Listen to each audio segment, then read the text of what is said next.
What do you want me to call you? Wiggy? Wiggy's fine. Yeah, that's fine. Wiggy? Wiggy. Everybody calls me Wiggy. So when you're out and about, that's what everyone says. What does your mother call you? My mother calls me Jay. My name is Jermaine, but most people always mess it up and call me Jerome, which there's no O in my name. But it's easy. Now, a lot of people know me from Wiggy, Okay. Wiggy, that kind of thing. So. Wiggy, like this then just has to be his theme song, which it is. That's it. That is it. This is my favorite artist is Biggie. So. Is Biggie your favorite? Oh yeah, I know every Biggie song, every album. This is my favorite Biggie song. Okay. But is that pretty typical? Do you think people who don't know all of Biggie would know this is like the safe Biggie music, nice and safe. We're gonna give you. We can play this on the radio. Everybody likes it. People of all races, creeds, walk of life. Everybody. This is nice. This is oh my God, I like that Biggie guy. So if you were gonna have a karaoke moment, you would pick Biggie? I would pick Biggie, but it'd probably be one of his other songs that you probably couldn't do on a karaoke. Be a lot of bleeps in there. Well, I tried to find the non-explicit version, but yeah, I couldn't. It's sometimes it's difficult to find that. Okay, so Wiggy, you told me a little while ago off camera that you like people with Boston accents. I do. I really do. And I can't fake it. No, well, you know what? I always say this. People always say to me, "You have an accent." And I go, they always say you sound funny, and I say, "No, I don't have an accent. You sound funny to me. You're the one without the accent. I talk normal. You're the one who sounds funny." So that's generally when you don't have a Boston accent, you're probably not talking proper English. Well, I think that's fair for you to say to them. That is the sound that you grew up listening to. Yep. It's the sound that comes out of your mouth. Mm-hmm. Would you be able to teach a Boston accent? I could teach it a little bit, but it's more about growing up because there's many variations of the Boston accent depending on where you grow, where you grow up. There's most of the people that grow up in Boston, it's a little different from an Eastie kid and a Southie kid or somebody who grows up in Revere. So it's got to be really hard. There's no, they always say, where's your R's?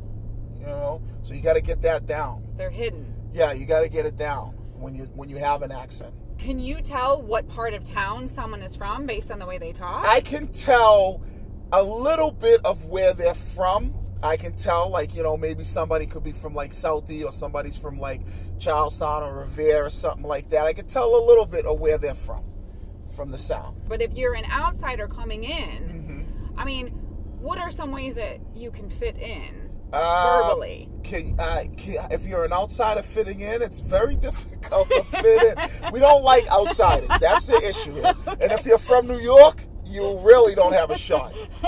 We're not a huge fan of outsiders. But if you are, you better be a Pats fan and maybe talk highly of Brady. And if you can do that, that'll get you a couple points.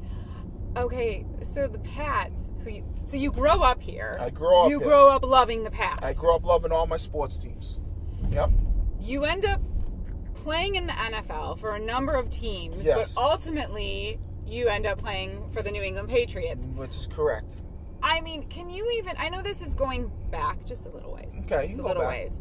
But that moment where you walk on to the field, with your people and your fans and a place that you cheered. Right. Can you even recall that moment inside of taking it all in?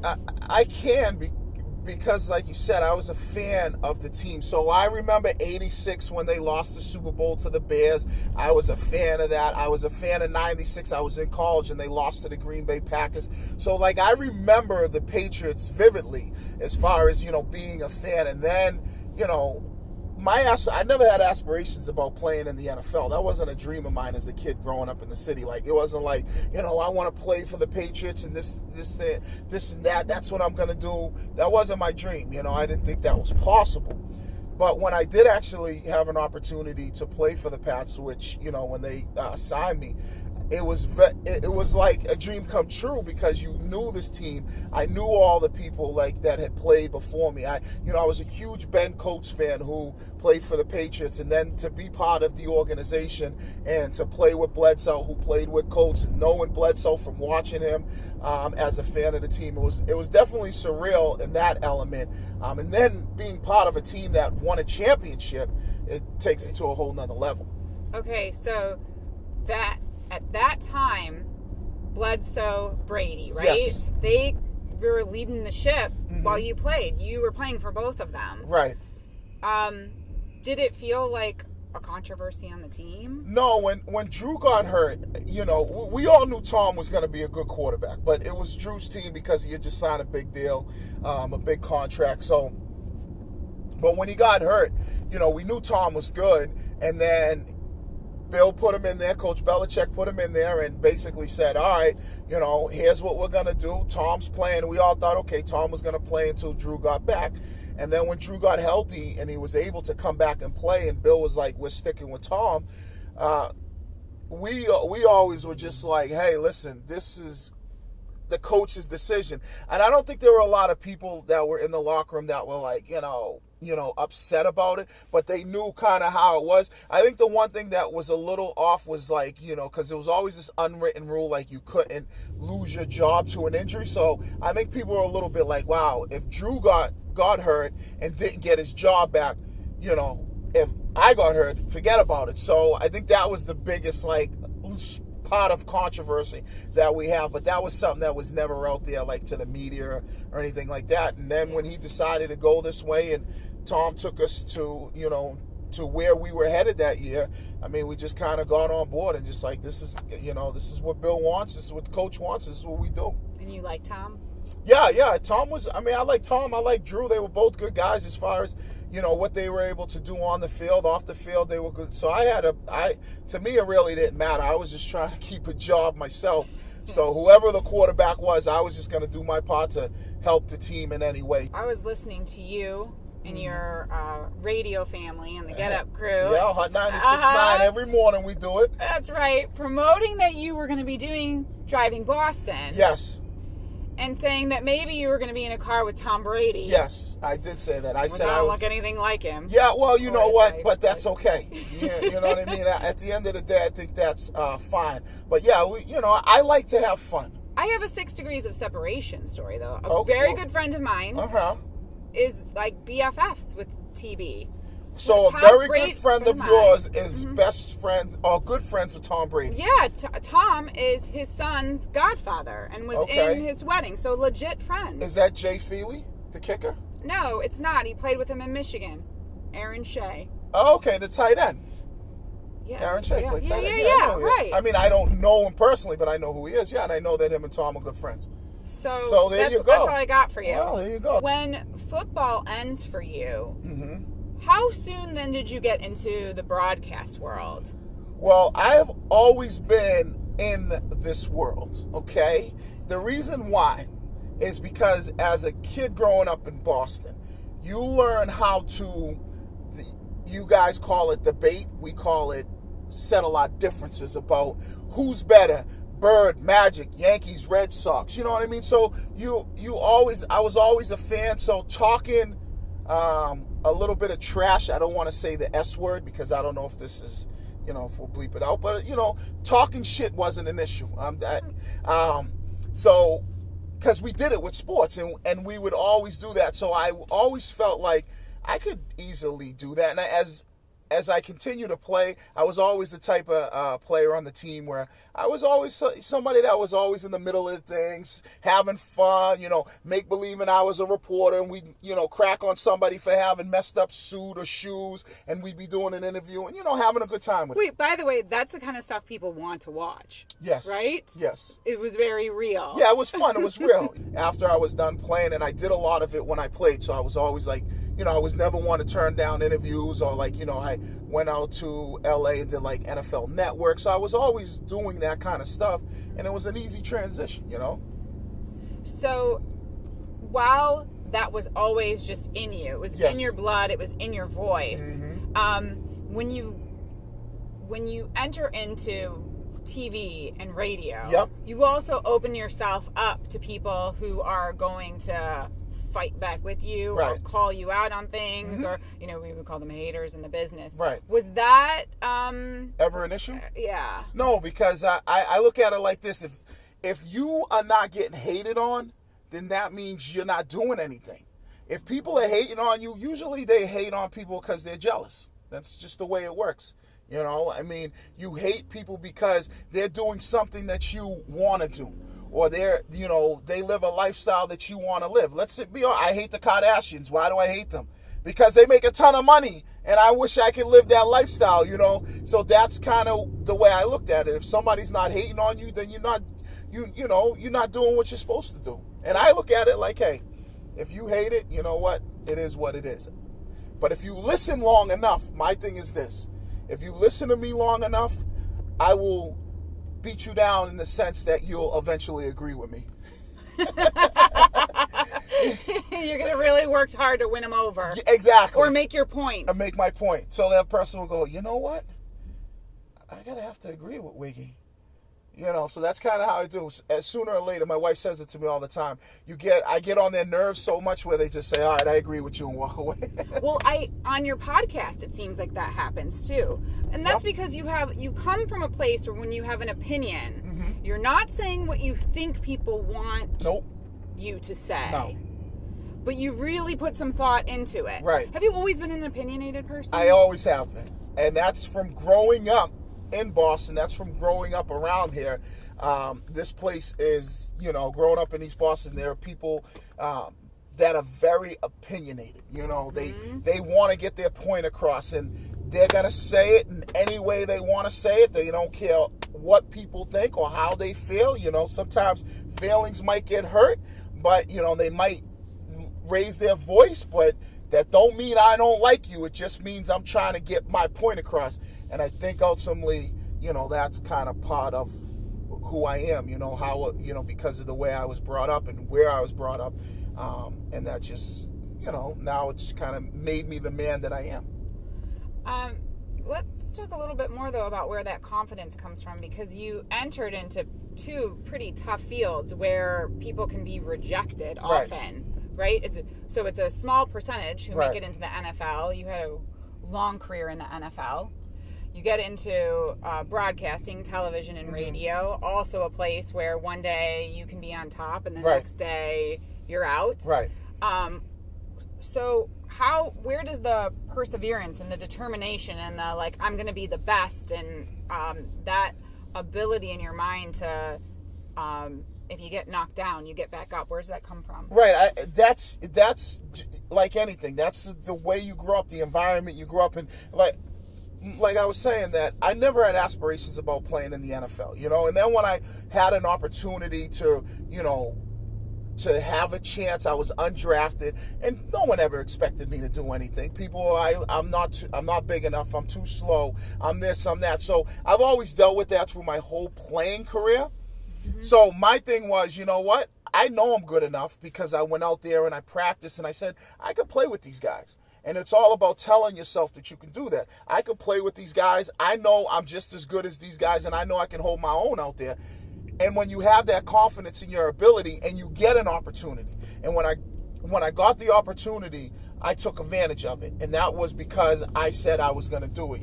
People tell themselves all the time they're good enough, they could do X, Y, and Z. But when that opportunity comes, they don't do nothing with it. So that's kind of where it came from, that confidence and then believing in yourself, and then saying, okay, when I get my shot, here's what I'm going to do. And that's kind of what I did in the playing, when I was playing in the NFL. And then as far as the broadcasting, I feel like this. I can talk about any subject, anything, sports, pop culture, does not matter. I can give my opinion about anything and go back and forth with anybody and do it because I'm confident in what I do. I'm confident that I can get my point across. Let's talk about the morning show. Okay. Chemistry, you either have it or you don't, right? Yeah, I mean, you got to have chemistry. So, your group, your foursome. Yep, myself, Pebbles, Ramiro, and Melissa. Yes. You all hit it off right away? Yeah, I mean, there's always, it's like anything else. It's like any relationship that you have. You have your ups and downs, and, everybody thinks differently, and that's, I think, what makes the show good. But it's you got to be able to, go out there, give your opinion. Don't let it affect you, whether you agree with somebody, disagree with them. And that's I think that's what makes our show work, is that, we're 4 different people from 4 different walks of life with 4 different perspective about how we see things. Would you all hang out with each other if you did not work together? You know what? That's a good question. I think maybe not all of us. I think me and Melissa would, because she's a sports fan. Romero's not a huge sports fan. Pebble's not. Romero and Pebbles might, because they're like into reading books and all that stuff.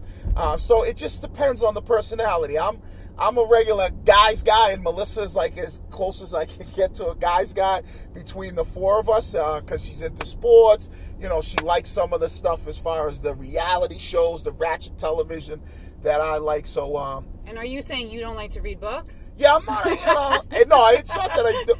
I would say this: I can watch a documentary and get the same thing out of a documentary that a book would tell me, and I'd be entertained. Okay, so in school you like the Cliff's Notes. Yeah, you pop the documentary in. Do we really got to read the book? Pop the, let's watch it on the TV. Throw the VHS in there. So if the 4 of you then all went to a sporting event together, what would that end up being like? Melissa and I would be able to we would be diehards. We'd be yelling, screaming, doing our thing. Pebbles would probably be reading a Kindle or something like that. And Romero would just be like, like, what time's this thing over? So, he really wouldn't like going to a baseball game then. Well, he would go because he feels like he can fit in with everybody, but he would get bored after a while, in that world where, like I said, myself and Melissa would be into it. We'd be yelling, we'd be screaming. I'm a huge Celtics fan, so any chance I get to go to the games, I go, and I feel like I try to become part of the game because I love it. So I'm yelling at the players, I'm yelling at the referee, I'm yelling at the coaches. My wife's always elbowing me like, shut up. So you think you could coach the game then? Yeah, and I've never played basketball, but I could surely enough coach. And there's been times that I've almost been thrown out, but You're like, I know X's and O's. Well, I'm a fan. It's kind of like, every fan thinks they can coach. So, if you're a huge Celtics fan, are you excited to get Kyrie Irving? I am super excited for Kyrie Irving. I think he's a tremendous player, and I think he's just the guy that we need to turn that corner and get us back to where we used to be, which is contending for a championship, playing in the NBA Finals, because it's just a matter of time before LeBron decides to go play, hopefully, on the West Coast in the Western Conference, and that will be an easier road for the Celtics. You think that's going to happen? Oh, yeah, that's going to happen. LeBron can't stay in one place for too long. Are you looking into your crystal sports bra? Sports ball? I am looking into my crystal sports bra, and that's what it's telling me. LeBron is going to be heading west.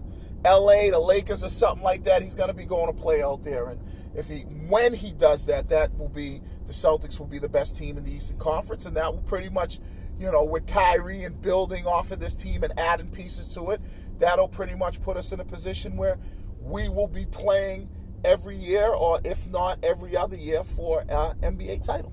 How many games do you get to a year? I try to get to as many as I can get tickets for, it's try to get there, when my kids are not playing sports, because, they're big into sports, and so I try to get there as much as I can, and it's just, I enjoy being there. I like being in that element. I like being part of it, and, if I'm not there, I'm obviously watching on television, and hopefully if they're winning, not yelling at the TV so much.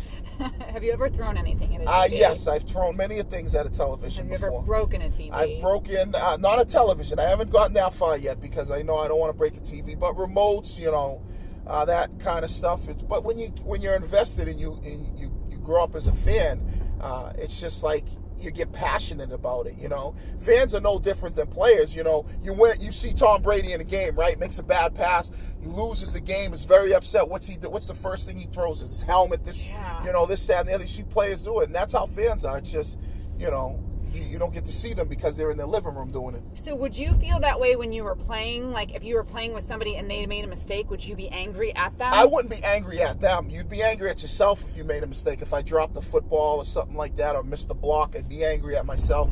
I wouldn't be angry at my teammates for doing something because I know that I'm going to make mistakes too. You know what I mean? I can't be angry at somebody who's doing the same job I'm doing and I'm making mistakes and then angry at them for them making a mistake. So now having that perspective on it, I know you said you're really in the game and you might throw a remote control. Right. But when you see somebody make a bad play, are you like, oh. Yeah, I'm yelling at them. Oh, I'm like, get rid of that bum. What is he doing? How do you make that mistake? How can you drop that football? Yes, I do that because now I'm a fan. So I'm not out there. I don't have to worry about now me having to do it.